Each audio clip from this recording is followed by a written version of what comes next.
Obrigado, irmãos. Se você tem uma Bíblia, por favor, abra comigo no primeiro livro das Escrituras, livro de Gênesis, capítulo de número 12. Primeiro livro da Bíblia, escrito por Moisés, chamado livro de Gênesis, livro dos começos, capítulo de número 12. Louvado seja o Senhor pela vida de cada um de vocês que aqui vieram nesse culto de oração, homens, mulheres, jovens, crianças, também aqueles que nos acompanham pelas redes sociais. Hoje eu quero começar a falar sobre algo muito valioso, que é o chamado de Deus nas nossas vidas. E uma das verdades que eu consigo notar sobre isso, irmãos, que não é uma verdade muito boa, é que, infelizmente, existem muitos que não estão atendendo ao chamado do Senhor nas suas vidas. Existem muitos, por exemplo, que até decidem começar a fazer a vontade de Deus, até abrem o coração para algum convite do Senhor, até fazem um propósito de serem usados, de serem usadas, porém estancam, como um carro que estanca no meio da viagem, no meio do caminho desiste, abandona a vontade do Senhor, abandona o chamado que o Senhor lhes fez. E outros há que nem sequer têm a ousadia de começar, nem sequer têm a coragem de começar a fazer o que Deus quer. Mas, infelizmente, percebemos que existem muitos assim, dizendo não para o chamado do Senhor. E eu queria que você pensasse comigo sobre por que isso é assim. Porque, enquanto algumas pessoas estão fazendo o que Deus quer, enquanto algumas pessoas estão se levantando para fazer a vontade de Deus, há tantos que estão sentados, que estão sentadas, que estão dizendo não para a voz do Senhor. Por que isso é assim?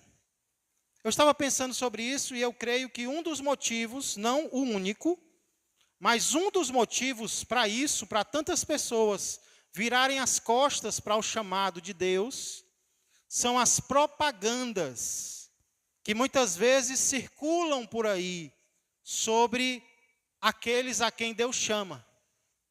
Que propagandas são essas, pastor? Eu poderia dar um exemplo. Uma das propagandas que circula por aí é que quem serve a Deus só perde. Quem serve a Deus só perde. Servir a Deus é só sacrifício. Servir a Deus é só lágrima. Servir a Deus é só tristeza, é só lamúria. Quem serve a Deus perde a juventude. Quem serve a Deus perde a saúde. Quem serve a Deus perde a família. Quem serve a Deus só perde. Aí eu pergunto, será que isso é verdade? Será que servir a Deus consiste apenas em perder? Será que servir a Deus consiste apenas em deixar de ter algumas coisas, igreja? Eu quero falar sobre isso em uma próxima oportunidade, porque a Bíblia tem muito a falar sobre ganhar em servir ao Senhor. O que nós ganhamos servindo ao Senhor? A Bíblia fala muito sobre isso. Porém, hoje eu quero me deter um pouco na propaganda oposta a essa. Então, se existe a propaganda de que quem serve ao Senhor só perde, também existe a propaganda de que quem serve ao Senhor só ganha. Eita, que servir ao Senhor é sentar numa poltrona confortável. Servir ao Senhor, para servir ao Senhor você não precisa abrir mão de nada. Não perde nada. Obrigado, meu irmão. Não, para servir ao Senhor você não precisa se sacrificar. Para servir ao Senhor você não precisa renunciar. Para servir ao Senhor você não precisa dizer não para nada. Você não perde nada. Você só ganha. Você já ouviu essa propaganda? Quem serve ao Senhor não perde, quem serve ao Senhor só ganha. E a pergunta também é: será que o chamado de Deus é assim? Será que o chamado de Deus é um chamado que só nos faz adicionar coisas e nunca subtrair? Ou será que às vezes nós temos que ter coragem de perder algumas coisas também? A Bíblia tem resposta para isso. E eu creio que aqui no verso de número 1, nós vamos ter uma orientação do Senhor acerca desta propaganda. Verso de número 1, Gênesis capítulo 12, verso de número 1 é o verso no qual eu quero meditar com você nesta noite. E esse é um verso que vai nos falar sobre duas coisas em relação a Abrão. Semana passada nós meditamos no final do verso 11, onde nós vimos acerca da família de Abrão, que era uma família cheia de fragilidades, mas também era uma família na qual Deus estava agindo, mesmo que nem todos enxergassem, Deus estava agindo naquela família, que se tornou uma bênção. Hoje nós queremos ver, primeiramente, de onde Deus mandou Abrão sair. E em segundo lugar, para onde Deus mandou Abrão sair. Então esse é o assunto no qual eu quero meditar com você hoje, o chamado de Deus na vida de Abrão e também nas nossas vidas. Porém, antes de continuarmos, eu quero fazer mais uma oração. Curve sua cabeça, vamos orar mais uma vez, pedindo que Deus tenha misericórdia de nós e nos ajude a nos concentrarmos na sua palavra, que nada venha nos atrapalhar. Santo Deus e amado Pai, obrigado, Senhor, por este culto maravilhoso. Obrigado, Senhor, porque desde quando eu cheguei aqui eu sinto a Tua presença, através das orações que foram feitas, dos louvores que foram entoados. E agora, Senhor, dando continuidade a este culto, eu quero rogar as Tuas bênçãos sobre nós. Eu quero rogar, Senhor, a Tua iluminação na nossa vida. Senhor, auxílio do Teu Espírito Santo. Sobre, Senhor, neste momento que está acontecendo na salinha, que as crianças estejam crescendo espiritualmente, como também nós aqui, Senhor, no templo, também, Senhor, sejamos agraciados com a iluminação do Teu Espírito Santo, que possamos compreender a Tua palavra, que não é incompreensível, e que possamos decidir, Senhor, colocá-la em prática nas nossas vidas. Nos ajuda a aplicar, Senhor, o chamado que o Senhor fez na vida de Abraão, também a cada um de nós, pois hoje o Senhor também está nos fazendo um chamado especial. Tudo isso eu peço e já agradeço, em nome de Jesus Cristo. Amém e amém. Vamos ver então, irmãos, em primeiro lugar, de onde Deus mandou Abrão sair. Então não confunda, ainda não é Abraão. É só um A, por enquanto. Abrão, certo? É feio, né? A gente não está acostumado com isso. Mas é Abrão.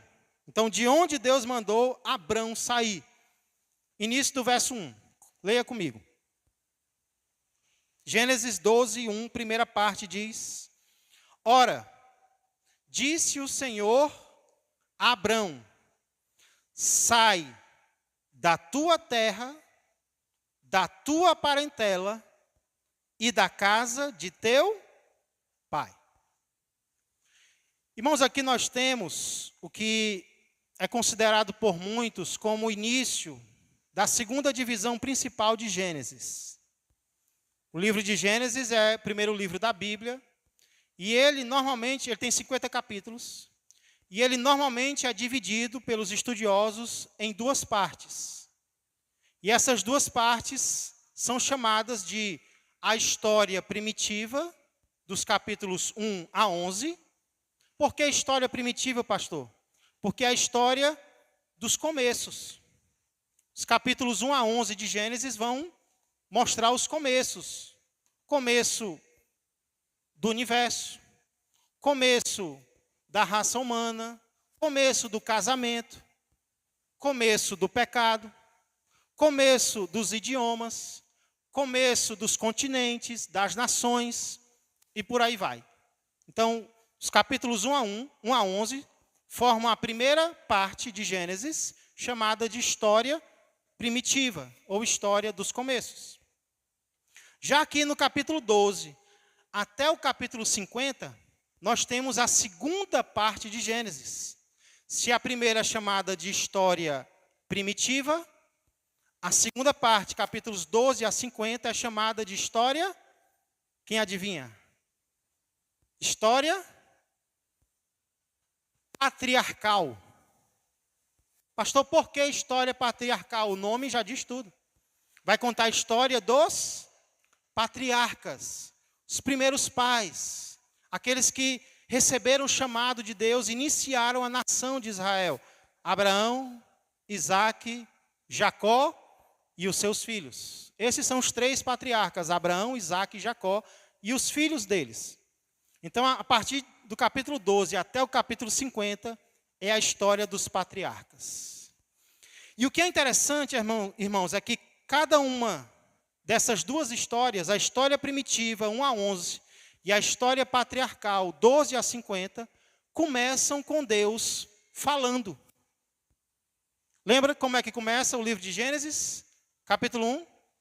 Disse Deus, né? No princípio criou Deus os céus e a terra, porém, era sem forma e vazia, e havia, e por aí vai. Aí depois disse Deus, haja luz. Então, a primeira parte da Bíblia começa com Deus falando. E agora a segunda parte de Gênesis também começa com Deus falando. Ora, disse o Senhor a Abrão. A diferença é que agora Deus não fala mais com o planeta, né? Deus não fala mais com os animais. Agora Deus fala com uma pessoa chamada? Não, Abrão. Não é Abraão ainda, a gente vai chegar lá. Mas por enquanto Deus fala com uma pessoa chamada Abrão. E o que é que Deus diz para essa pessoa chamada Abrão? Qual é a palavra de Deus para ele? Qual é a primeira palavra? Primeira palavra. Sai. Muito bem. Sai. Já pensou Deus falar com você a primeira vez e ele já começa logo dizendo, sai. Primeira palavra de Deus para o seu servo foi, saia. Saia. E no original tem uma ênfase aqui. Saia mesmo. Ler-lerá, no hebraico. É mais ou menos saia por si próprio. Tome a iniciativa de verdade. Saia mesmo. Primeira palavra de Deus, Abrão. E aí eu pergunto para vocês, sair é fácil ou é difícil? Eu diria depende. Depende. Há situações, há ambientes em que sair é um alívio, né? Imagina sair da prisão. Nasce de novo quem sai da prisão, não é? Ufa, consegui sair. Imagina sair do cativeiro. Foi sequestrado e conseguiu escapar, saiu do cativeiro. Então existem ambientes dos quais sair é um alívio, é uma alegria, é fácil, é maravilhoso. Por outro lado, há ambientes, há lugares dos quais sair é uma dificuldade. Especialmente quando nós estamos emocionalmente envolvidos com aquele lugar. E eu creio que era esse o caso com Abrão aqui. Por quê? Porque quando Deus diz sai, Deus diz para ele sair de lugares com os quais ele estava acostumado, de lugares com os quais ele estava habituado, dos quais ele era íntimo, familiarizado. Que lugares são esses? Primeiro, Deus manda Abrão sair da sua terra. Que terra era essa? Para uns era Ur dos Caldeus, um pouco mais distante de Canaã. Para outros era Harã. Eu acredito que a terra natal de Abraão era Harã. Depois ele foi para U, depois ele volta para Harã, porque o nome do irmão dele é esse. Mas independente da terra de Abraão ser U dos caldeus, ser Harã, o que o texto diz é que era a terra dele. Era a terra com a qual ele estava familiarizado. Era a terra na qual ele vivia. E para muitas pessoas, eu não digo para todas, tem gente que sonha em sair da sua terra, né? Mas para algumas pessoas não é fácil, não. Sair do seu lugar no qual você se acostumou a viver, você conhece aquela terra ali, não é fácil. Não é fácil. E eu digo isso porque, recentemente, a nossa família estava conversando sobre, já pensou como seria, né? Se um dia Deus mandasse que nós fôssemos morar em outro país. Do nada começamos a conversar sobre isso. Já pensou, Suiane? Se um dia Deus nos mandasse para a Europa, né? Ou se Deus nos mandasse para os Estados Unidos, para morar lá, fora da nossa terra, creio que muita coisa mudaria, não mudaria? Talvez muita coisa melhoraria, mas eu confesso para vocês que depois de algum tempo que a gente conversou sobre aquilo, meu coração já ficou assim, só em pensar na possibilidade de sair do Brasil, já deu uma frieza no estômago, já deu uma dor no coração, porque, irmãos, apesar de tudo, a gente ama o nosso país, né? Sim ou não? Se for um sim tão fraco, né? Apesar de tudo, a gente ama o nosso Ceará. Sim ou não? Apesar de tudo, a gente ama o nosso Maracanaú. Sim ou não? Tomara que seja sincero, né? Mas, irmãos, muitas vezes não é fácil. A gente se habitua, a gente se acostuma. Então, creio que não foi fácil para Abraão ouvir a voz de Deus dizer, sai da tua terra. Eita! Só que a voz não parou por aí. É que nem um jogo de videogame que vai aumentando de fase, vai piorando, né? Vai dificultando. Aí a voz continua, da tua parentela. Eita! Irmãos, a nossa parentela é o nosso povo. São aquelas pessoas que não são estranhas para nós. A gente sabe que são as pessoas estranhas, né? A gente tem que se apresentar primeiro, fica ali com o pé atrás. Mas a parentela não. A parentela a gente conhece. É gente, sangue do nosso sangue. É o nosso povo. São aquelas pessoas perto das quais a gente normalmente se sente bem. A gente se sente seguro, né? A gente se sente segura. Então é a nossa parentela. Aí a voz diz, sai da tua terra. Depois diz, da tua parentela. Aí a voz poderia ter parado por aí. Só que mais difícil ainda ficou quando ele ouviu Deus dizer, da casa do teu pai. Parece aquele aparelho que mede pressão, né? Quanto mais aperta ali, rapaz, tem hora que eu penso que meu braço vai explodir. A mulher apertando não vai parar, não. Parece a voz de Deus, né? Vai apertando, e o braço da gente, talvez o coração de Abraão ia apertando mais e mais. Sai da casa do teu pai. Por que, irmãos, que isso foi mais difícil do que tudo? Porque, como eu disse semana passada, mesmo quando o homem, os filhos casavam, era normal que eles continuassem vivendo próximos uns dos outros. E o pai era como se fosse o líder moral do clã. Era o clã de Terá. Ele continuava ali influenciando os seus filhos casados. As suas filhas casadas, era todo mundo morando perto. Parecia o condomínio de Terá, né? Todo mundo ali perto uns dos outros. Era aquele círculo mais íntimo. A casa do pai era a casa que identificava alguém.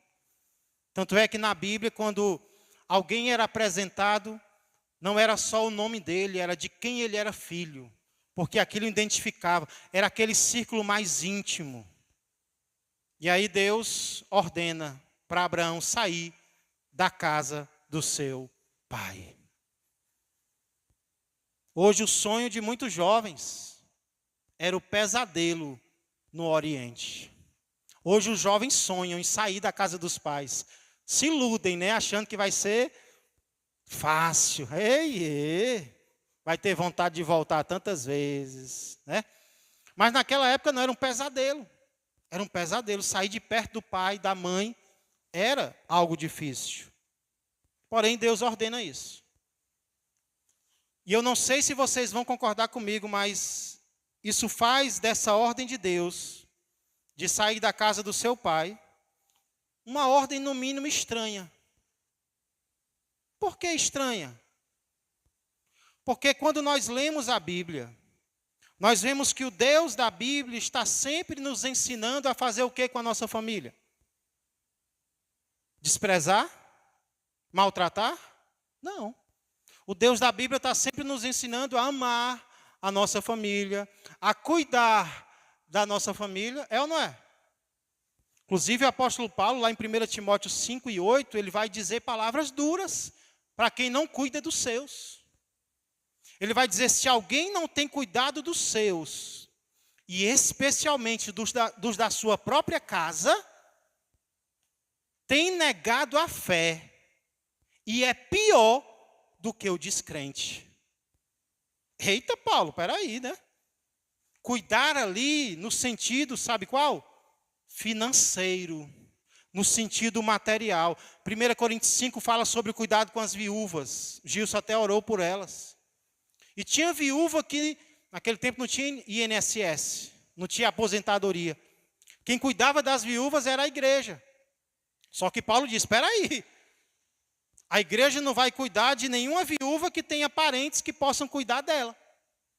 Aí ele diz, se alguém não tem cuidado dos seus, se alguém não sustenta os seus pais, tem negado a fé e é pior do que um descrente.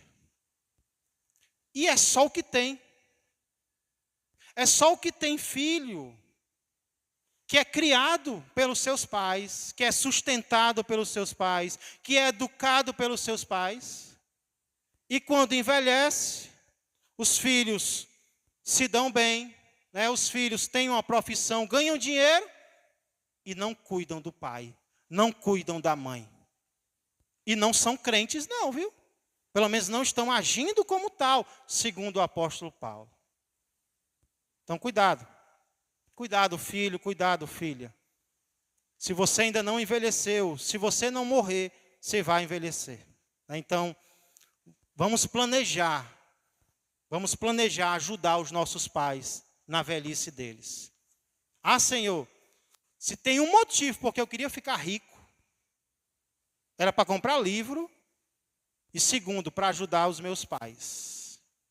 Um já partiu, mas a minha mãe está viva ainda, e eu gostaria de ajudá-la materialmente. Então, Deus da Bíblia, Ele nos ensina isso. Ele nos ensina a cuidar dos nossos, Ele nos ensina a amar os nossos.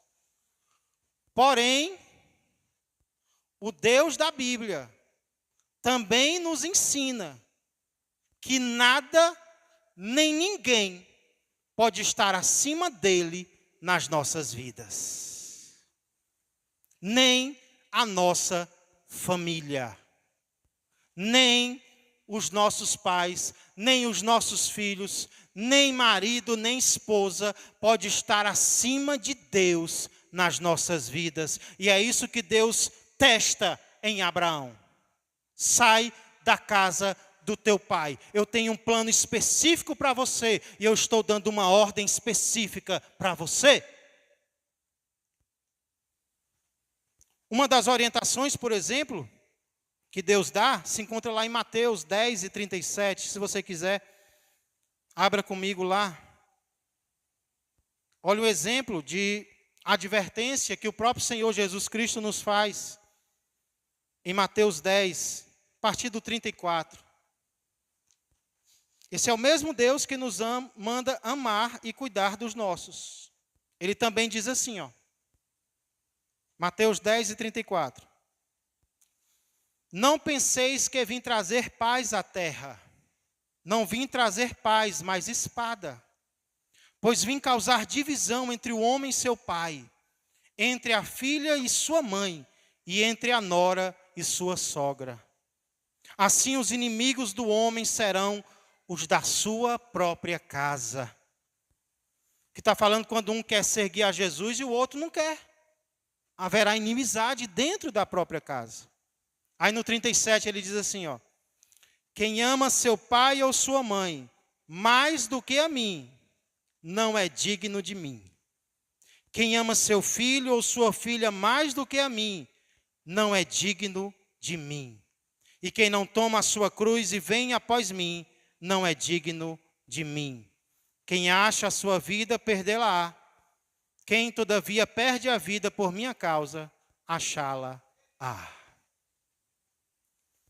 O que Jesus está dizendo? O nosso compromisso com Ele tem que ser mais forte do que os nossos laços familiares. Na terra, nada é mais forte do que um laço familiar, é verdade. Mas acima deles tem que estar o nosso laço com Deus. Nada pode ser mais forte do que isso. Ah, mulher, eu não quero mais ser crente, não. Sabe o que eu penso? Eu acho que às vezes tem crente que está tendo um compromisso tão fraco, mas tão fraco com Deus, que se o cônjuge disser, ah, eu não quero mais Jesus, não. Ah, tu não quer não? Pois eu também não vou, não. Eu acho que tem. Cônjuge que é assim. Ah, se tu não vai, eu também não vou mais, não. Seguir esse Jesus, não. Só dá acesso se for contigo. Né? Só tem graça se for contigo. Eu acho que tem cônjuge que se o marido ou a esposa disser, não vá mais ser crente, não, senão eu te deixo. Eu acho que tem uns que dizem, ah, então eu não queria mais ir mesmo. Né? Não é assim que tem que ser. Pelo contrário, olha, eu vou estar orando pela sua vida. Mas esse Jesus, eu não abandono de jeito nenhum. Não venha testar a minha fé no Senhor, não, viu? Porque entre você e Jesus, é Jesus primeiro e você depois. É assim que tem que ser, igreja. É assim que Deus vai tocar o coração do nosso familiar. Não é quando a gente colocar ele em primeiro lugar, não. É quando a gente mostrar para ele que acima dele tem um Deus na nossa vida. Aí isso pode tocar o coração dele para querer seguir a esse Jesus também. Aí Jesus é importante assim para você? É. Pois então eu quero ele também na minha vida. Então nós temos que ser firmes. É Jesus em primeiro lugar. Eu posso perder tudo, eu posso perder todos, mas Jesus eu não largo jamais. Amém? Quer casar? Cadê os jovens, né? Já tem alguns jovens aqui. Pastor, como é que eu sei melhor partido para a minha vida? É simples. Case com alguém que ama Jesus mais do que ama você. Se essa pessoa amar Jesus mais do que ele ou ela te ama, está aí um partido bom para casar. Agora, se só está nos caminhos de Deus por sua causa, né? Quando você se esfria um pouquinho, esfria também. Ah, isso aí é perigoso.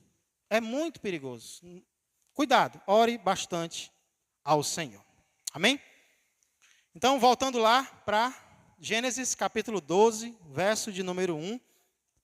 Nós já vimos de onde Deus mandou Abrão sair. 3 lugares: da tua terra, da tua parentela e da casa do teu pai.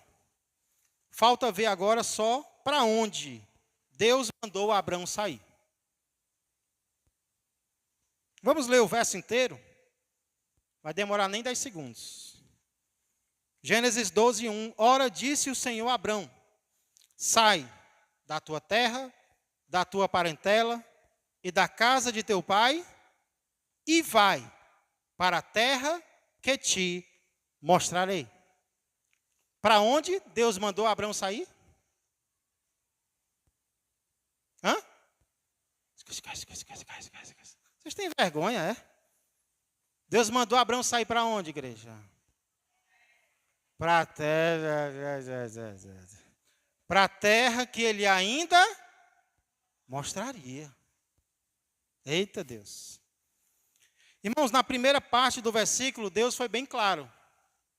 Ele foi bem específico, dizendo de onde Abraão tinha que sair. Foi bem específico. E aqui a gente aprende algo muito importante sobre Deus, na primeira parte ainda. O que nós aprendemos sobre Deus? Deus não costuma dar orientações vagas. Deus não costuma dar orientações vazias. Não. Deus costuma dar orientações específicas. Sai da tua terra, da tua parentela, da casa dos teus pais. É isso que Deus costuma fazer. Lembra quando ele mandou Noé construir uma arca? Deus chegou para Noé e disse: Noé, constrói um barco. Ponto final. Foi isso? Não. Deus disse o tamanho, Deus disse a altura, Deus disse o material, Deus disse os passageiros, Deus disse tudo, largura, a porta onde é que deveria ficar. Deus foi bem específico. Lembra quando Deus mandou Moisés construir o tabernáculo? Irmãos, capítulos inteiros da Bíblia orienta como deveria ser o tabernáculo, tipo de cortina, tipo de móvel, material do móvel, tamanho do móvel, utilidade do móvel. Deus é específico. Tenha cuidado com orientações vagas que dizem que veio de Deus. Ah, Deus está me dizendo aqui que tem alguém sofrendo. Qual é o local que não tem gente sofrendo? Ah, tem alguém aqui que chorou esses dias. Isso aí é do homem. Se for de Deus, ele vai dizer algo específico para mim e para você. Porém, aqui nós vemos que apesar de Deus nos dar orientações específicas, Ele não vai nos dar orientações completas. Tem uma diferença aí. Deus vai dizer muito, mas Ele não vai dizer tudo. Ele não vai dizer tudo. Tanto é que Ele disse para Abraão: sai, sai, sai, e vai para a terra que eu ainda vou dizer qual é. Eu ainda vou mostrar. Deus deixa um suspense no ar, né? Não vou dizer qual é agora. Eu ainda vou te indicar. Mas eu quero que você saia de onde você está. Você começa a sua jornada, que quando você chegar lá, eu digo, é essa. Então imagino se Abraão fosse uma dessas pessoas detalhistas, né? Que quando vai fazer uma viagem, detalha tudo. Você é assim? Pessoa que detalha tudo. Onde é que vai parar, onde é que vai comer, quanto vai gastar, quanto tempo vai ficar, assim, assim, assim. Imagina Deus dizendo, você vai sair, mas eu não vou dizer para onde é. E é isso que Deus faz às vezes com a gente, irmãos. E não foi só aqui que Deus agiu assim com Abraão, não. Deus agiu assim também em algo ainda mais difícil para ele. Vamos ver lá no capítulo 22. Deus dá orientações específicas, mas Deus não diz tudo. Capítulo 22, verso 2. Olha, tem água aqui.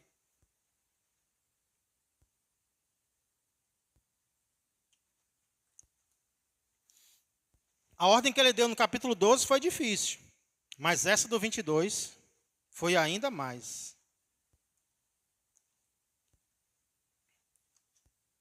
Gênesis 22, 2 diz, acrescentou Deus. Começar do 1. Depois dessas coisas, pôs Deus a Abraão, aqui já é Abraão, a prova, e lhe disse, Abraão, este lhe respondeu, eis-me aqui. Acrescentou Deus, toma teu filho, agora não é mais tua terra, Não é mais tua parentela, não é mais a casa do teu pai. Agora é o teu filho. Teu único filho, Isaque, a quem amas. E vai-te à terra de Moriá. Deus especifica. Oferece-o ali em holocausto. Deus está especificando. Agora olha o final.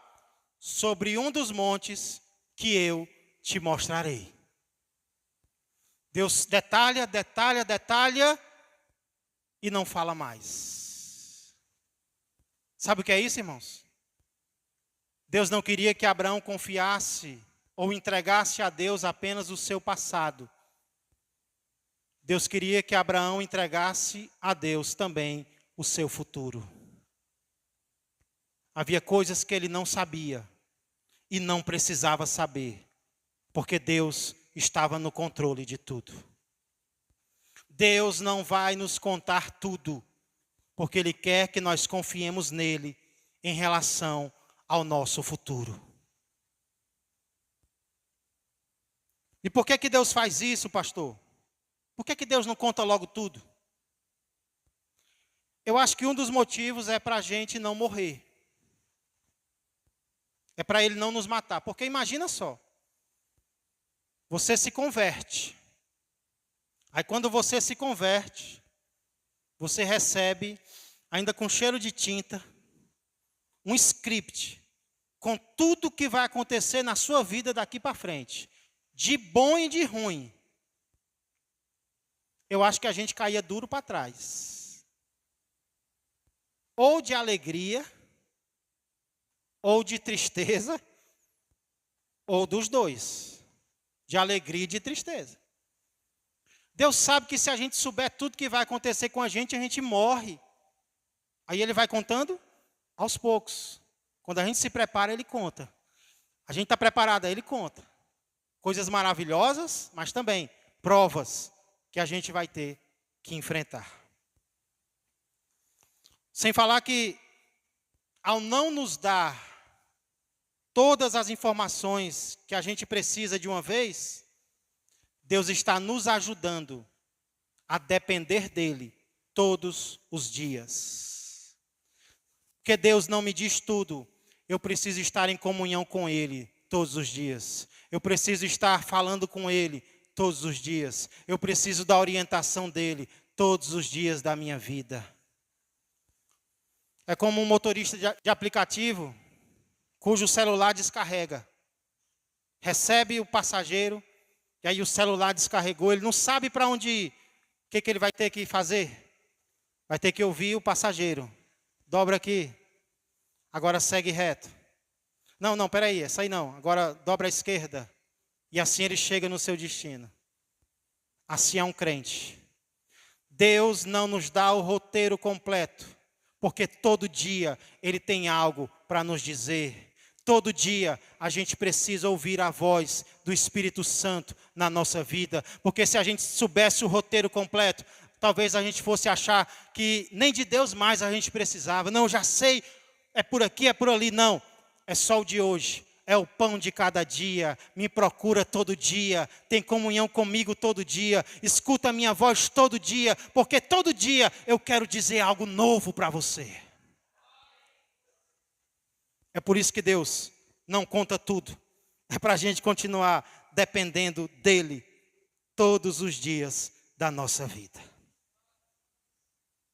Assim termina então, irmãos, o nosso breve estudo do primeiro versículo. Hoje eu queria ficar só no primeiro versículo. Gênesis 12 e 1. Um versículo que nos mostrou de onde e para onde Deus chamou Abrão. Deus chamou Abrão a sair da sua terra, da sua parentela, da casa dos seus pais, para uma terra que Deus ainda ia mostrar para ele. E a pergunta com a qual eu quero encerrar essa noite, essa nossa mensagem é: o que esse versículo tem a nos ensinar ainda hoje? Qual é a lição de Gênesis 12, verso 1, para nós, servos de Deus, que aqui estamos? Será que o que Deus quer que nós aprendamos é que para servirmos a Ele, nós temos que sair do Brasil? Não, mas você só vai me servir, sua vida só vai dar certo se você sair do Brasil. Saia da sua terra. Eita, é o que Deus está me dizendo hoje. Ou será que o que Deus quer que a gente saiba hoje é que para servir a Ele, a gente vai ter que sair do meio da nossa parentela, da casa dos nossos pais, né? Só dá para ser crente depois que casa, depois que sai de perto dos pais. É isso que Deus está querendo nos ensinar, igreja? É não, sabe por quê? Porque houveram casos em que foi justamente o contrário disso aqui. Lembra o que Deus fez com o ex-endemoniado? Gadareno, a quem Jesus curou, tinha uma legião de demônios. Quando Jesus expulsou os demônios, ele quis ir com Jesus. Jesus, me permite ir contigo, eu quero ser que nenhum dos apóstolos. O que foi que Jesus disse para ele? Não, você não. Você não vai vir comigo. Vai para a tua casa, vai para os teus e relata para eles tudo o que eu fiz por você. Então haverá casa em que Deus vai mandar sair de um local. Haverá casa em que Deus vai mandar permanecer no local. Pastor, qual é então a lição que nós podemos aprender aqui sobre o chamado de Deus? Eu quero compartilhar só uma com você para a gente encerrar. Eu aprendo aqui que o chamado de Deus sempre envolverá desconfortos. O chamado de Deus sempre vai envolver coisas desconfortáveis na nossa vida. É claro, calma. É claro que o chamado de Deus não envolve apenas isso. E eu quero mostrar na próxima oportunidade que além de desconfortos, o chamado de Deus também envolve recompensa. Na verdade, é até mais recompensa do que desconforto. A gente vai ver isso em Abraão. Deus faz 7 promessas para ele. 7 é mais do que o que ele pede de Abraão na próxima oportunidade. Só que, escute isso, as recompensas vêm depois dos sacrifícios. As recompensas vêm depois das decisões. Decisões que nós precisamos fazer se quisermos servir a Deus. Então, o desconforto, o que é, pastor, um desconforto? No caso de Abrão, o desconforto era sair de um lugar desconhecido ou conhecido para um desconhecido. Desconforto. No caso do ex-endemoniado, o desconforto era ficar quando ele queria ir. Ele queria ir com Jesus, que o curou, que o salvou. Jesus disse, fica aí. Para ele era um desconforto, mas era o chamado de Deus na vida dele. Ei, um desconforto pode ser, sabe o quê? Abrir mão de um meio de vida que Deus não quer mais para você. Quando a gente vê a vida dos apóstolos, não foi exatamente isso que aconteceu? O que Mateus era? Mateus tinha um cargo público. Ganhava muito dinheiro, também chamado Levi. Jesus chega para ele está sentado na coletoria, onde tem muito dinheiro. Jesus chega para ele e diz, segue-me. Chamado de Deus envolve o desconforto de se levantar, de sair de um lugar onde você tem segurança financeira para seguir a um Jesus, você não sabe para onde e nem para quê. Chamado de Deus. Chamado de Deus envolve ter muitas vezes que falar para pessoas em público, de cantar para pessoas, de ministrar para pessoas. Talvez o chamado de Deus envolve varrer e lavar a igreja, porque é isso que Deus está chamando você para fazer. Coisas desconfortáveis, desagradáveis. Ontem, inclusive, nós estávamos conversando com a minha mãe e ela relembrou o que aconteceu quando ela se converteu a Jesus. No tempo da quadra Portela, o meu tio, Carlão, que era vereador na época, sabendo que a minha mãe não tinha renda, tinha filhos para criar, ele entregou a lanchonete da quadra na mão dela.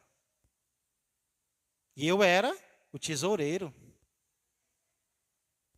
E aí, minha mãe se converte. Minha mãe começa a ir para a igreja.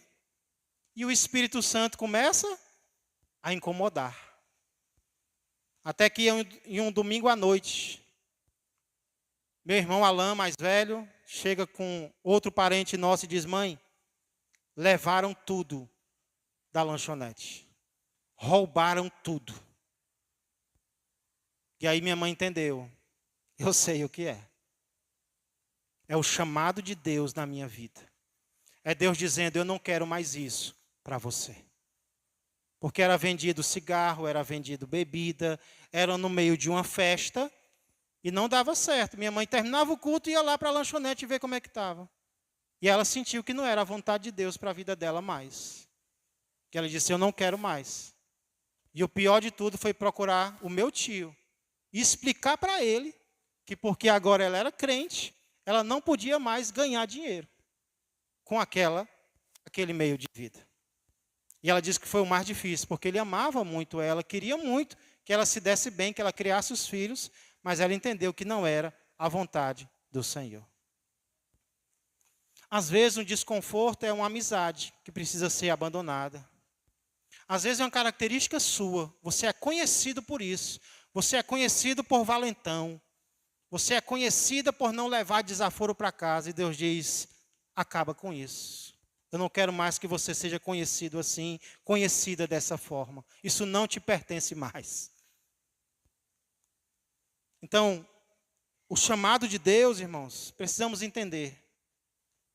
Deus não vai chegar para mim, para você, e nos chamar para algo só para a gente manter o que a gente tem, não. Ele sempre vai chegar dizendo: olha, eu quero isso aqui na sua vida, mas você vai ter que tirar isso. Isso aqui não me agrada. Isso aqui também não. Conserta isso aqui. É agradável? Às vezes não. Porque às vezes mexe com o nosso prazer. Às vezes é uma prática que precisa ser abandonada. Mexe com a nossa segurança. Mexe com o nosso conforto. Então a pergunta é: quais são os comodismos que estão te impedindo hoje de atender ao chamado de Deus? Quais são as práticas, quais são os pensamentos, quais são os obstáculos que estão te impedindo hoje de dizer sim ao chamado de Deus? Deus está dizendo: saia. Saia disso. Saia dessa situação. Vem as recompensas depois, mas vai ser na próxima oportunidade. Agora eu quero convidar você a encerrarmos orando mais uma vez ao nosso Deus. Senhor Deus e amado Pai, obrigado, Senhor. Agradecemos mais uma vez pelo registro de um chamado que mudaria a história. Chamado de um homem a sair do seu ambiente, a sair do seu conforto, a sair do seu comodismo. E quantas vezes, Senhor, nós ainda hoje também somos chamados. Porque é cômodo permanecermos onde estamos. Eu não digo geograficamente, mas espiritualmente. Às vezes é cômodo não fazer nada. Às vezes é cômodo continuar fazendo. Senhor, todos nós lutamos contra algo que é nosso. Contra algo que o Senhor diz é teu, é tua. E eu não quero que seja mais. Eu não quero mais que você seja conhecido por isso. Eu não quero que você seja chamada por este nome, por essa característica. E nós queremos nos apegar àquilo, Senhor, em nosso ser. É uma prática que nós não queremos deixar, Senhor. É uma companhia que nos faz mal, que não nos faz bem, é um relacionamento. É um meio de vida, é um trabalho, seja lá o que for. É algo que o Senhor quer que nós abandonemos para atender ao Teu chamado nas nossas vidas. Um chamado que é maravilhoso, Senhor. Um chamado que vai nos transformar em bênçãos para outras pessoas. E nós queremos permanecer, Senhor, na mesmice. Nós queremos permanecer, Senhor, no confortável, no familiar. Senhor, naquilo que nós sabemos que é nosso. E hoje o Senhor vem a nos confrontar, Pai. E a nos perguntar se isso tem acontecido conosco. Se nós temos nos habituado a algo que não nos faz bem, a algo que não é da Tua vontade, que o Senhor nos ajude a quebrar este hábito hoje, Senhor, esta maneira de viver, esta maneira de falar, esta maneira de pensar ou de agir. Vem nos transformar, Senhor, em pessoas que vão levar o Teu chamado adiante, porque só vem recompensa para quem diz sim para o Senhor na sua vida, e é o que nós queremos fazer, Senhor. Nós queremos ser instrumentos de bênção para os outros, inclusive para os nossos. Porque a família de Abraão só foi salva porque ele teve coragem de abrir mão dela. Então vem nos ensinar, Senhor, e vem nos ajudar a colocar a Tua vontade em primeiro lugar nas nossas vidas, para a honra e para a glória do Teu nome. É que eu peço e já agradeço. Amém, amém e amém.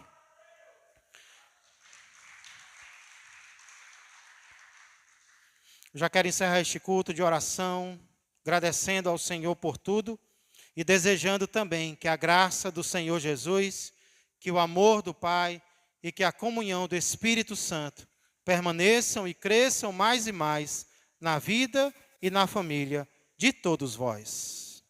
Amanhã, quarta-feira, 6 horas, tem ensaio para as mulheres. 7 horas tem círculo de oração. Quinta-feira tem o culto da palavra. Uma ótima noite a todos. Que Deus os abençoe. Tem Jovens BR amanhã, muito bem lembrado. Vai ser na casa do Vinícius, que fica aqui no condomínio, né, Vinícius? Como é o nome? Maison, muito bem. Que é em frente ao misto, né? E depois vai ter uma brincadeira no misto, não é isso?